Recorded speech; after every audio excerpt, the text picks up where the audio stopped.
मैं महसाणा के अंदर गायत्री मंदिर के अंदर गर्भगृह में वहां बैठा हुआ था। उस दिन बहुत ही कम हलचल थी। उस दिन गायत्री मंदिर के गायत्री माता के सामने मैं आंखें बंद करके बैठ गया। जब बैठ गया तो मैंने अब श्वास के ऊपर फोकस कर रहा था।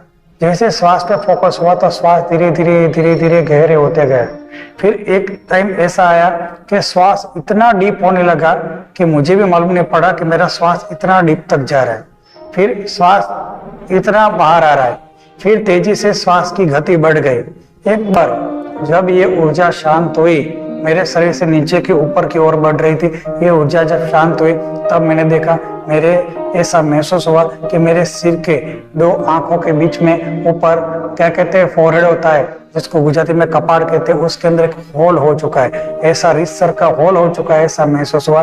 तब मैंने आंखें हाथ को अपने सिर पे लगा, देखा तो कोई होल नहीं है। फिर हाथ नीचे रखा तो देखा कि होल तो है ही। फिर से हाथ लगाया तो कोई होल नहीं था, पर स्पष्ट होल हो चुका है। मेरे फोरहेड में, मेरे कपाड़ में होल हो चुका है, ऐसा स्पष्ट महसूस हो रहा था। तब मुझे याद आया, ये जो मैं बुक्स पढ़ता हूँ ना, तो ये सिर के अंदर एक तीसरा नेत्र होता है, शिव का तीसरा नेत्र होता है। और योग के हिसाब से ये कपाड़ के अंदर दो आंखों के बीच में आज्ञा चक्र का स्थान है। ये पहली बार मुझे महसूस हुआ।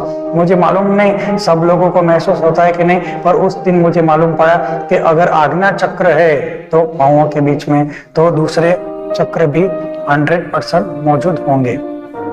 तो इस तरह से आज्ञा चक्र शरीर में मौजूद है। तो इस तरह से विशुद्धि चक्र, मूलाधार चक्र, स्वादिष्ठान चक्र, ये सब चक्र यहाँ पे शरीर में मौजूद हो सकते हैं। तो ये मेरा पहला अनुभव है कि मुझे आज्ञा चक्र की अनुभूति हुई। और ये अनुभूति अब मुझे फिर बाद में मुझे जानने मिला कि कुछ स्थल, कुछ जगहें पहले के जमाने के लोगों ने एकदम शुद्ध करके रखी हुई थी, लेकिन सब लोग वहां आके चले जाते। लेकिन उस ऊर्जा को ग्रहण करने के लिए आपका माइंड शांत होना चाहिए, आपका माइंड शुद्ध होना चाहिए। भगवान की कृपा से उस टाइम मेरा माइंड बिल्कुल उस वेवलेंथ, उस फ्रीक्वेंसी तक था कि जिसकी वजह से ये मंदिर बना था, उसकी प्राण प्रतिष्ठा हुई थी। जो प्राण प्रतिष्ठा की जो ऊर्जा है, उसके साथ मेरा माइंड पूरी तरह से जुड़ गया था। किस तरह से मैं ये ध्यान और तपस्या की यात्रा पे आगे बढ़ रहा हूँ और कौन कौन से अनुभव हुए, वो मैंने एक अपनी डायरी में लिखे हुए। अगर आपको ये वीडियो अच्छा लगा है तो सब्सक्राइब कर देंगे। तो इसी तरह से दूसरे भी मेरे एक्सपीरियंस, माय एक्सपीरियंस चैनल पे मैं शेयर करता रहूंगा। सुनने के लिए थैंक यू।